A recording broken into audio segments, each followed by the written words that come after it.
প্রথম বাতাস উঠলো, বাতাস দিয়ে ঘরে একটা জাহিদ দিল, তখন আমরা বাচ্চা নিয়ে ঘরের ভিতরে বাতাস ওঠার পরে যখন ঘর জাহিদ দেওয়ার সাথে সামনে তো একটা গাছ ভেঙে পড়ে গেছে গাম করে মাথার উপরে। তখন আমরা কি করবো, নিচে তো না টান দিয়ে বার করে আরেক ঘরে দিয়ে দিচ্ছি, দিয়ে দেওয়ার পরে আর একটা গাছ ভেঙে একবারে ঘর ঘুরে ঘুরে। না আমার তো কোনো কিছুই নেই, আমার পিন্ডের উপরে বাদ।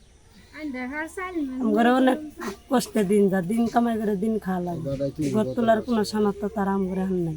ওই যে কলার বাগান পুকুরাটা গেছে গা, ওখানে বাঁশের জারটা উলি গেছে, ওখানে আমি কিছু কাঠ বাগান করছিলাম ওই ওই এইদিকে, সমস্ত ওইগুলো ভাঙে গেছে গা। হ্যাঁ, এখনকার তো অনেক পরিস্থিতি খুব খারাপ, সব কিছু ইয়ে গেছে। কমপক্ষে তো আমার 1 লক্ষ টাকা আমার ক্ষতি হয়ে গেছে।